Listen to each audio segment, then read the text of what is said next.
আমার আজকের আলোচনার বিষয় তত্ত্বাবধায়ক সরকারই নাকি আসছে এবং সেই সরকারের অধীনেই এই নির্বাচন অনুষ্ঠিত হবে। ইউনূস সরকার আর থাকছে না, তত্ত্বাবধায়ক সরকার আসছে, সেই সরকারের অধীনেই নির্বাচন অনুষ্ঠিত হবে।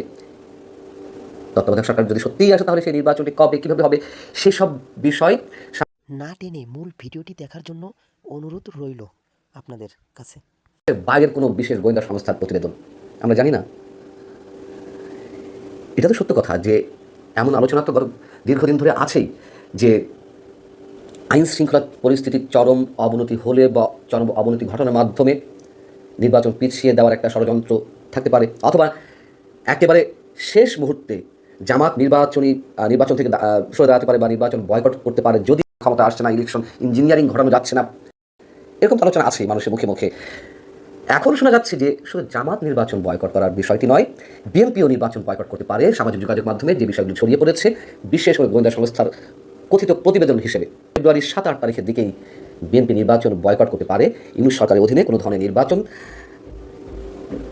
নির্বাচনে বিএনপি অংশগ্রহণ করবে না। যদি তেমনটিই ঘটে তাহলে তো আর কোনো উপায় নেই। এবং বিএনপি যদি ধারণা করে যে এই সরকার, যেহেতু অনেকেই বলেন যে কোনোভাবে চাই জামাত এবং এনসিপি ক্ষমতা নিয়ে আসতে, এখন কথিত ওই প্রতিবেদনে বলা হচ্ছে, যেটি সামাজিক যোগাযোগ মাধ্যমে নানানভাবে ছড়িয়েছে, বলা হচ্ছে যে তত্ত্বাবধায়ক সরকার ফিরে আসবে 10-11 তারিখের মধ্যে নতুন তত্ত্বাবধায়ক সরকার শপথ নেবে। ইউনূস সরকারের বিদায় ঘণ্টা তার আগেই বেজে যাবে এবং নির্বাচন কবে অনুষ্ঠিত হবে? নির্বাচনটি অনুষ্ঠিত হবে আগামী 30শে জুন। সেই নির্বাচনে আওয়ামী লীগ অংশগ্রহণ করবে এবং ভারতীয় সাংবাদিকরাও তো জানিয়েছেন যে এখনও আওয়ামী লীগের অংশগ্রহণ বিষয়ে ভারত নানানভাবে কৌশল অবলম্বন করে যাচ্ছে। তাদের বক্তব্য হচ্ছে ভারত এই ধরনের তৎপরতা বা যে কোনো দেশের তৎপরতা বা কূটনৈতিক তৎপরতা কোনোটি ওপেন চলে, কোনোটি গোপনে চলে, এটা তো সত্য কথা।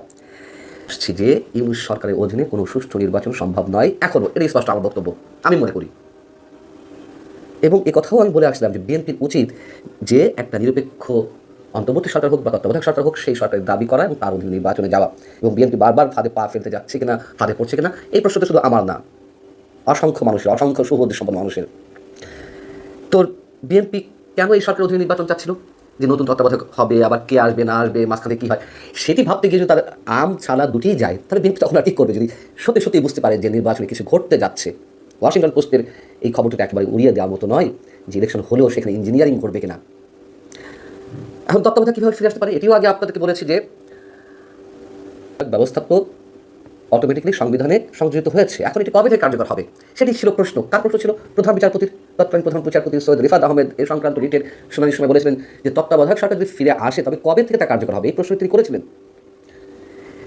তত্ত্বাবধায়ক ফিরে আনার বিষয়ে যে রায়, সেই রায়ে কিন্তু বলা হয়নি যে কবে থেকে হবে। চতুর্দশ নির্বাচন থেকে তত্ত্বাবধায়ক ব্যবস্থা কার্যকর হবে এমন একটি নির্দেশনা বা পর্যবেক্ষণ দেওয়া হয়েছিল, কিন্তু রায় নয়। তো তত্ত্বাবধায়কও সংবিধানের সন্নিবেশিত বা সংযোজিত হয়ে গেছে অটোমেটিক্যালি। এখন সবাই মিলে নির্বাচনের স্টেক হোল্ডারদের অধিকাংশ যদি মনে করে যে না, তত্ত্বাবধায়কের অধীনেই নির্বাচন অনুষ্ঠিত হতে হবে, তাহলে তো কোনো বাধা থাকে না। এবং ওই যে বলছিলাম যে শেষ মুহূর্তে আইন শৃঙ্খলা পরিস্থিতির চরম অবনতি ঘটনার মাধ্যমে অথবা শেষ পর্যায়ে গিয়ে জামাত নির্বাচন বয়কট করতে পারে, এমন একটি পরিস্থিতিতে 12 ফেব্রুয়ারি নির্বাচন হবে না, সেটি দিল্লির সাউথ ব্লকও মনে করে। এমন একটি বিষয় ভারতের কোনো গণমাধ্যমে কিন্তু এসেছিল, ভারতের পররাষ্ট্র মন্ত্রণালয়ের বরাত দিয়ে। আমরা জানি না যেটি ছড়িয়েছে এর বাস্তবতা কতখানি, আসলেই কোনো গোয়েন্দা সংস্থার প্রতিবেদন কিনা, বিশেষ কোনো গোয়েন্দা সংস্থার প্রতিবেদন কিনা। তবে বাস্তবতা এটি, এখনও পর্যন্ত মাত্র 10 থেকে 11 দিন আগে এসেও মানুষ নির্বাচন হবে কিনা এই প্রশ্নের সাথে সাথে বোঝা যায় যে কী ধরনের নির্বাচন হবে যদি হয়। ডক্টর মোহাম্মদ ইউনূসেরও 5 বছরের কারাদণ্ড হতে পারে। শুধুমাত্র উনি না, উপদেষ্টাদের মধ্যে শুরু করে অনেকেরই, যারা সরকারি কর্মকর্তা আছেন। বাংলাদেশে এই মুহূর্তে যে গণভোট হ্যাঁ এবং না এর পক্ষে যে প্রচারণা অথবা একজন নিরপেক্ষ সরকার প্রধান হিসাবে হ্যাঁ এর পক্ষে জনগণকে ভোট দেওয়ার জন্য যে আহ্বান বা সরকারি বিভিন্ন দপ্তরকে যে নির্দেশনা দেওয়া হয়েছে ডক্টর ইউনূসের কার্যালয় থেকে, এই ঘোষণার জন্য বা এই কর্মকাণ্ডের জন্য 5 বছরের কারাদণ্ড হতে পারে। এই মুহূর্তে নির্বাচন কমিশন বনাম সরকার একটা মুখোমুখি অবস্থানে চলে গিয়েছে। যদিও আমরা দেখছি গতকালকেও রংপুরের জনসভায় বিএনপি চেয়ারপারসন জনাব তারেক রহমান তিনিও গণভোটে হ্যাঁ পক্ষেই জনগণকে উদ্বুদ্ধ করেছেন। আর জামাত ইসলাম তো প্রথম থেকে গণভোটের পক্ষে হ্যাঁ অবস্থান আছে, বা এনসিপিও বরাবরই বিএনপিকে এই গণভোট বা জুলাই সনদ ইস্যুতে প্রশ্নবিদ্ধ করার চেষ্টা চালাচ্ছিল। তো যখন এই অবস্থা, কেন গণভোটের পক্ষে হ্যাঁ প্রচারণা অথবা না প্রচারণা যদি সরকারি কোনো কর্মকর্তা কর্মচারী ডিসি এসপি ইউনো থেকে শুরু করে কোনো ওসি অথবা যে কোনো কেউ সরকারিভাবে যারা রাষ্ট্রীয় সুযোগ সুবিধা নিচ্ছে তারা যদি করে, কেন এটা দণ্ডনীয় অপরাধ? দর্শক, বাংলাদেশ নির্বাচন কমিশন সচিবালয় থেকে একটা প্রজ্ঞাপন জারি করা হয়েছে। আপনার বিষয় হচ্ছে 12 ফেব্রুয়ারি 2026 তারিখে অনুষ্ঠেয় গণভোট অনুষ্ঠানের লক্ষ্যে গণভোটের পক্ষে হ্যাঁ অথবা না এর বিষয়ে প্রচারণা সংক্রান্ত উপযুক্ত বিষয়ে গণভোট অধ্যাদেশ 2025-এর ধারা 21 এবং গণপ্রতিনিধিত্ব আদেশ 1972-এর অনুচ্ছেদ 86-এর বিধানবলীর প্রতি দৃষ্টি আকর্ষণ পূর্বক জানানো যাচ্ছে যে প্রজাতন্ত্রের কর্মে নিয়োজিত কোনো ব্যক্তি, অর্থাৎ প্রজাতন্ত্রের কর্মে ডক্টর ইউনূস প্রজাতন্ত্রেরই কর্মচারী, এই উপদেষ্টা পরিষদ প্রজাতন্ত্রেরই কর্মচারী, সরকারি অফিসাররা প্রজাতন্ত্রের কর্মচারী। তো প্রজাতন্ত্রের কর্মে নিয়োজিত কোনো ব্যক্তি গণভোট বিষয়ে জনগণকে অবহিত এবং সচেতন করতে পারবেন, তবে তিনি গণভোটে হ্যাঁ এর পক্ষে অথবা না এর পক্ষে ভোট প্রদানের জন্য জনগণকে কোনোভাবে আহ্বান জানাতে পারবেন না। তাহলে রাষ্ট্রীয় কোষাগারে টাকা খরচ করে যে হ্যাঁ এর প্রচারণা চালানো হলো, এটা নিয়ে আসলে এই মুহূর্তে গণভোট নিয়ে পেছনে কি চলছে জানি না, তবে দুটো পক্ষ আমরা দেখছি এই মুহূর্তে নির্বাচন কমিশন হঠাৎ করে কেন এমন বার্তা দিলেন বা এমন অধ্যাদেশ জারি করলেন। তো নির্বাচন কমিশন বলছে যে আপনি সচেতন করতে পারবেন, কিন্তু ভাই আপনি হ্যাঁ ভোট দেন, হ্যাঁ মানে আজাদি, না মানে গোলামি, এই ধরনের বক্তব্য যদি কোনো সরকারি অফিসার কর্মচারী কর্মকর্তা অথবা খোদ ডক্টর ইউনূস অথবা উপদেষ্টা পরিষদের যে কোনো কেউ দেয়, সেটা তারা পারবে না। কেননা এই ধরনের কার্যক্রম গণভোটের ফলাফলকে প্রভাবিত করতে পারে, যা গণভোট অধ্যাদেশ 2025-এ 21 এবং গণপ্রতিনিধিত্ব আদেশ 1972-এর অনুচ্ছেদ 86 অনুযায়ী একটি দণ্ডনীয় অপরাধ হিসাবে গণ্য হবে। তার মানে 2025 সালে যে সংস্কার করা হয়েছে সেই সংস্কারেও এই বিষয়টা আছে, আর 1972-এর যে অনুচ্ছেদ আছে সেখানেও আছে। বর্ণিত অবস্থায় উল্লেখিত বিধান অনুসারে প্রয়োজনীয় ব্যবস্থা গ্রহণের জন্য নির্দেশক্রমে অনুরোধ করা হলো প্রাপককে বিভাগীয় কমিশনার ঢাকা চট্টগ্রাম এবং রিটার্নিং অফিসাররা, আঞ্চলিক নির্বাচনী কর্মকর্তা ঢাকা চট্টগ্রাম খুলনা এবং রিটার্নিং অফিসার, জেলা প্রশাসক সকল এবং রিটার্নিং অফিসার।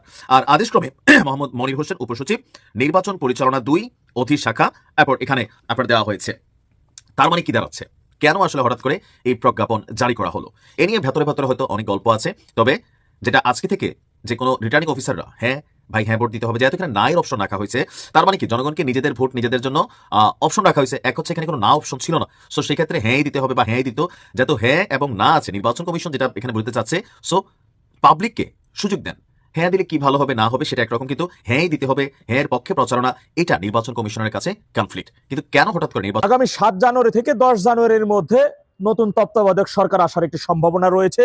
একটি বিশ্বস্ত সূত্রের মারফত ভাই তিনি আমাকে মেসেজটা দিলেন, তিনি জানালেন আগামীকালকে বা আগামী পরশু দিনের মধ্যে হাইকোর্ট আরেকটি নতুন রিটও হতে পারে, যে রিটটা আপনারা জানেন যে সম্প্রতি তথাকথিত গণভোটের হ্যাঁ ভোটের পক্ষে প্রচারণায় সরকার 124 কোটি টাকা ব্যয় করেছে, এর বিরুদ্ধে মূলত এই রিটটি করা হতে পারে। ডিএমপির পুলিশের অর্থাৎ ঢাকা মেট্রোপলিটন পুলিশের মিডিয়া সেক্টরে কর্মরত একজন, তিনি তার নাম প্রকাশ করা যাচ্ছে না, তিনি আমাকে একটি মেসেজ দিয়েছেন। তিনি যেটা জানিয়েছেন যে সম্প্রতি যেটা 12 তারিখকে কেন্দ্র করে তারা যে একটা মেটিকুলাস ডিজাইন করেছে ডেভিল ইউনূসগঞ্জ এবং জামাতি গংরা, তারা মূলত 162 আসন জামাত ইসলামী নেবে, 25টা আসন এনসিপি কে দিবে আর 40টা আসন বিএনপির মাঝে বন্টন করে দিবে। জনগণের ভোটটা মূলত তারা এভাবে একটা ভাগ বাটোয়ারা করছে, অর্থাৎ 162টা জামাত এবং 25টা এনসিপি এবং 40টা বিএনপির মাঝে। মসজিদে যে সকল ইমামগণ রয়েছেন, অনেক আলেম ওলামাগণ রয়েছেন যারা মিডিয়ার সামনে আসেন না আমরা জানি, কিন্তু আপনারা অনেক বড় কাজগুলো করে থাকেন, বিশেষ করে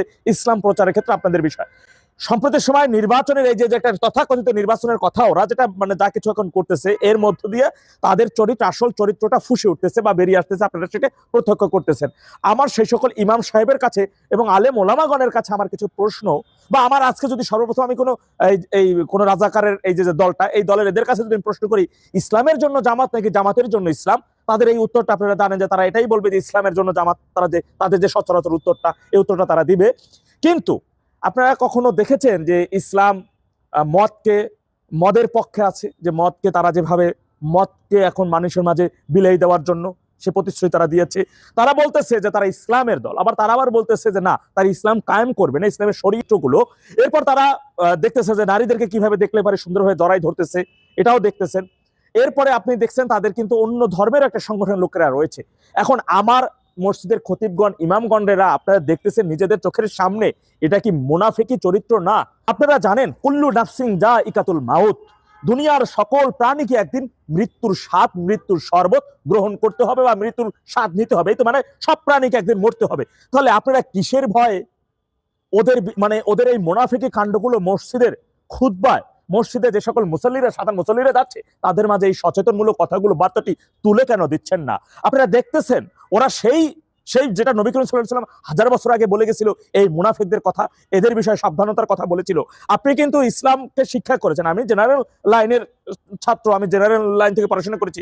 আপনার উপর কিন্তু আমার থেকে দায়িত্বটা আরো বেশি। আপনারা এই প্রচার প্রচারণাটা করবেন। মনে রাখবেন, বিশ্বের ইন্দোনেশিয়া বাংলা বিশ্বের 1 নম্বর মুসলিম দেশ, দ্বিতীয় মুসলিম প্রধান দেশ বাংলাদেশ, তৃতীয় মুসলিম প্রধান দেশ ভারত, চতুর্থ মুসলিম প্রধান দেশ পাকিস্তান। অথচ এই পাকিস্তান বিগত দিনগুলোতে ইসলামের কথা বলে, ইসলাম কায়েমের কথা বলে এই পর্যন্ত প্রায় 70 লক্ষ, সারা দেশব্যাপী 70 লাখের বেশি মুসলমানদেরকে নির্বিচারে তারা হত্যা করেছে। ইসলামকে ধর্ষণের কথা বলে, ইসলামকে কাউকে হত্যা করার কথা বলে, বোমাবাজির কথা বলে, বলাৎকারের কথা বলে। ইসলাম কায়েম করে কি মানে নিজের ধর্মকে, মানে নিজের ধর্মের নামে যা ইচ্ছা তাই করে যাব, আমার ইসলামের অমুক প্রতীকে ভোট দিলে জান্নাতে যাওয়া যাবে, এই ধরনের কথা বলে? আপনার কাছে আমার প্রশ্ন, আপনাদের কাছে আমার প্রশ্ন, ইসলাম নারীদের ধর্ষণের জন্য কথা বলে কিনা, ইসলাম ব্যভিচারের কথা বলে কিনা, মদ পানের কথা বলে কিনা? তাহলে এই মুনাফিকের সংগঠনটা সেটা আমাদের কাছে বিদ্যমান, আমরা সেটা দেখতেছি। এই পাকিস্তান সারা দেশব্যাপী, বিশ্বব্যাপী যেভাবে নিরীহ মুসলমানদের তারা হত্যা করে চলছে এখন পর্যন্ত। পাকিস্তান ইসলাম প্রতিষ্ঠার কথা বলে ধর্ষণ করে, খুন করে, জঙ্গিবাদ করে, সারা দেশব্যাপী মুসলমানদের হত্যা করে। পাকিস্তানে রেখে দেওয়া এই জামাত, এটা পাকিস্তানের একটা সহযোগী সংগঠন, এটা পাকিস্তান থেকে এই দেশে এসেছে, তাদের বীর্যগুলো এই দেশে রেখে গেছে, সেই বীর্য জন্ম নেওয়া পয়দাগুলো, রাজাকার বাচ্চাগুলো আজকে দেশটাকে ধ্বংস করতেছে। আজকে নিরীহ সাধারণ মানুষের নির্বিচারে